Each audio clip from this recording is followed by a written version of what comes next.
Yeah, it looks blurry. Oh well. Um. Okay. So basically, I wanted to talk about a couple of things, but I think I might put it in two different videos.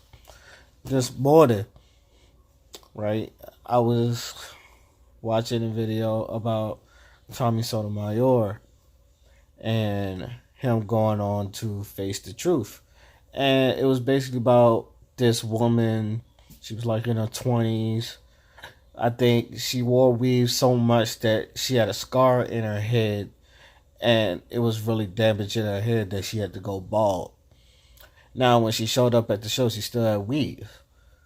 And Tommy was basically, he reported all that. That's what he, if anybody knows who Tommy Sotomayor does, that's what he does. He reports on black women in general. Like he'll talk about the black community in general, but his forte is like black women. Okay. And the other one is I watched this DJ Vlad video about with Godfrey and Lloyd Jamar, and they was talking about um basically slave movies, how we're tired of seeing slave movies and all that. And they even interviewed Bill Duke, and Bill Duke talked about his parents and how every time, or his grandparents, how every time a white person walked by, they had to go into the mud and bow their heads. Now, that's what I'm going to talk about today. Um, I I wouldn't say I hate slave movies, but every time I watch them, I'm mad at white people for like a week. It never fails. The only movie I could watch and not be mad at white people for a week is Django. Django is one of my favorite movies. Just because, even though he was taught by a white man, it was basically a black bounty hunter. And it was anybody knows it was two stories in one. But I think Django, some people call it a slave movie. It's not a slave movie. It's actually a Western. At least to me, it's a Western. There's slaves in it, but it's not a slave movie. So, and I have thoughts about that whenever I get around. But every time I watch a slave movie, or even like the times after slavery, because I believe Tales from the Hood had an Emmett Till story. Those movies piss me off, and it makes me think about the history of our history as black people. I get pissed off at all the stories because it seems like we're never on the winning end, or like stuff that barely comes out in our favor. The only time you really hear it comes out in our favor is like Martin Luther King, and that's really it. Um, Abolishes. I know, like we could. Slavery is not a thing no more, but I wouldn't call that a major victory. I usually call that a minor victory because they're still fucking us over, just not with slavery, but in other ways to keep us as slaves. But my problem, and this has always been my problem, it seems like every time we fight, when something, someone important dies, the movement dies with it. Like nobody ever steps up after that. You've seen it with Martin Luther King. When Martin Luther King died, like I don't think nobody really tried to take that mantle. Same with Malcolm X. Same with most of the times in slavery. Uh, I can't remember who the guy Nick Parker was playing in that movie, but that guy, once that guy died, it kind of like, even though he was going around killing white people. I hear about stories about Tulsa, Oklahoma, and Black Wall Street. And I hear like stories about that, how like there's this town, we had our own government, we was making our own money, everybody there was successful, and white supremacy burned it down. And every time I hear that story, it pisses me off because my question is, what did we do after that? Now, if anybody ever stumbles on it, please tell me, what did we do after that? Did we try to rebuild? Because I don't really hear, you don't really hear about the aftermath. I think that's what pisses me off. It's like, did we try to rebuild? Because everybody, because if Black Wall Street was as successful as everyone says it was, I feel like we could have rebuilt, and like the next time this happened, we'd be prepared for it. And it seems like we didn't.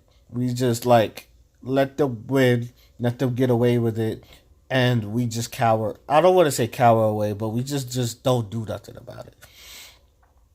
Which is also my other problem with Black history.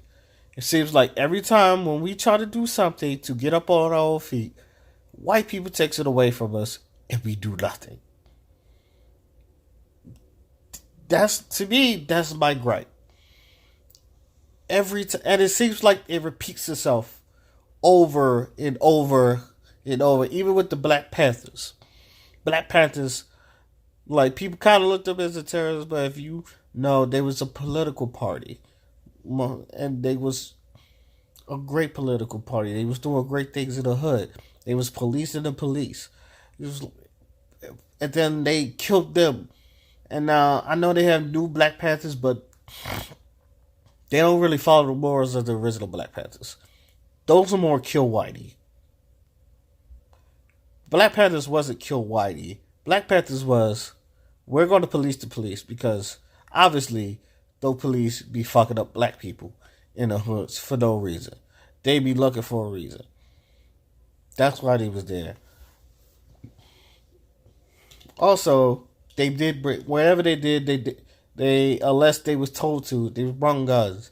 They was more like the Muslims, which was, we're peaceful until you fuck with us. If you lay a hand on us, then we will strike you down. And that's the same way the Black Panthers was. Everything about this, I feel like as black people, we don't learn our lesson. We could be where the Jews is at, but we don't. I don't look. I don't think they're ever giving us reparations. To tell you the truth, they could have given us reparations years ago, especially in this type of era where black people like spending shit. They could give us that, and we could give it back. Give us now. I'm with. I believe it was Tariq Nasheed that said, if we should ask for anything, ask for land. Hell, let's.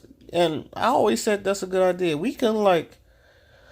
There's a place where, excuse me, if black people could go to one place and then rebuild and then just repopulate, I would say somewhere like Montana or Wyoming or one of those places where it's just real rural, real rural. You could farm and you could build a city. I feel like Wyoming, maybe Montana. It's one of those states. I feel like we can take that. Maybe even Nevada. We don't know that much about Nevada. I would say that it would be great for us. It's like I feel like we'll get the best of both worlds. Cause I wouldn't take New York. I let white people have New York. I wouldn't take LA. I would let white people have LA. But somewhere like a Nevada or Wyoming, I feel like we could take that. Detroit's already. I would say Detroit or Michigan, but obviously Flint still ain't got no water, which also needs to be fixed. But I feel like as black people, I want us to learn a lesson because there, and I've said this before on my Instagram. I said one of these days something is going to happen, and black people are going to snap. We are going to snap, and then we don't care that we're outnumbered. we don't care that we might be extinct, but you will hear from us. And then and once you hear, because one thing I always notice, white people are afraid of us because we're always one racial tension away from snapping.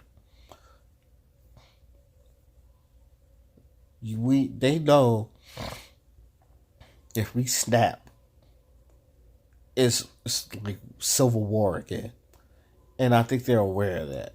Maybe that's why they have guns, because I feel like they're for us. Either zombie apocalypse or us, mostly us. I don't want to wage civil war. I feel like we could talk with words, but it's going to be a point, and I think it's starting to happen because I remember in Dallas the black military shooter, even though he wasn't for Black Lives Matter, and they tried to put it over. He said this was him. He was tired of seeing the injustices happen to black people. I said that was a sign. The recent shootings of Philando Castile and the cop getting off, even though the cop was like Asian, I still feel like that was a sign.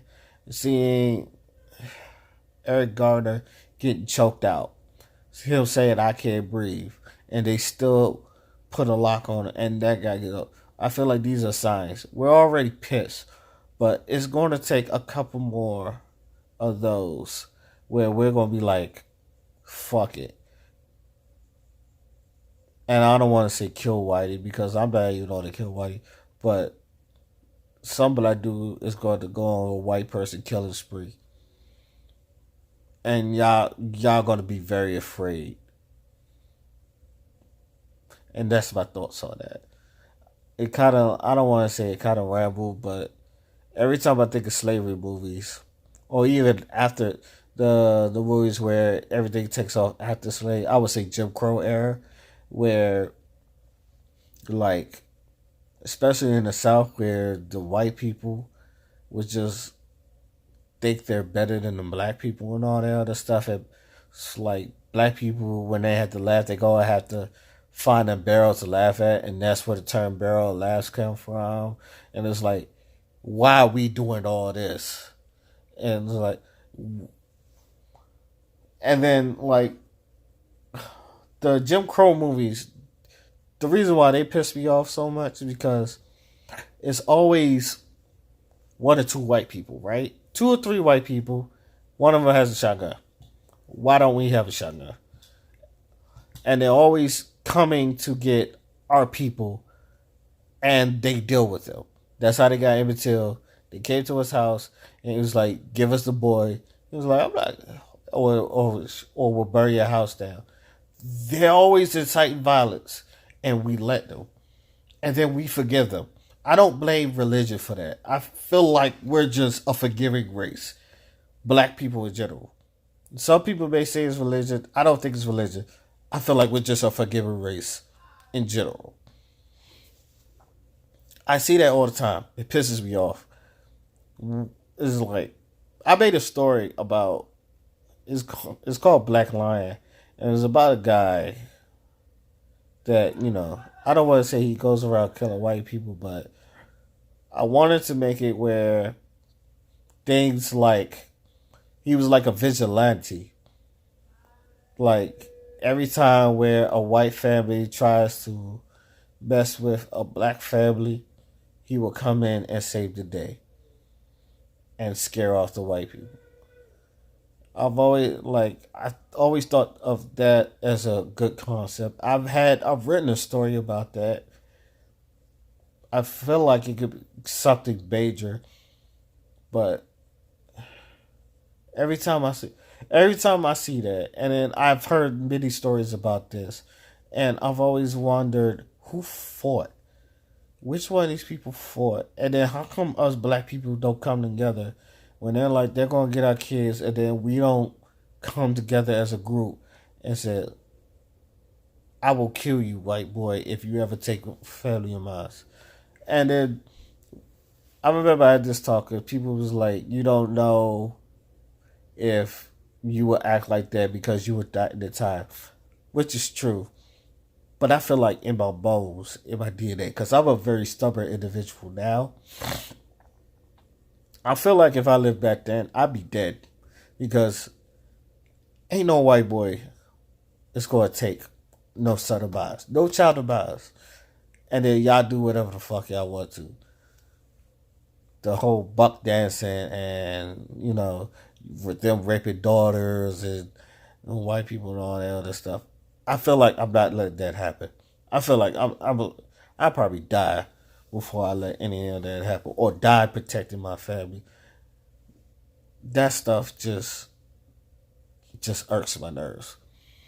But that's my that's my opinion. If anybody ever sees this, let me know what you think. Um, I went on and on. It's about 16 minutes. Thank you for listening. All right, this is your boy Skinner Fly. About peace.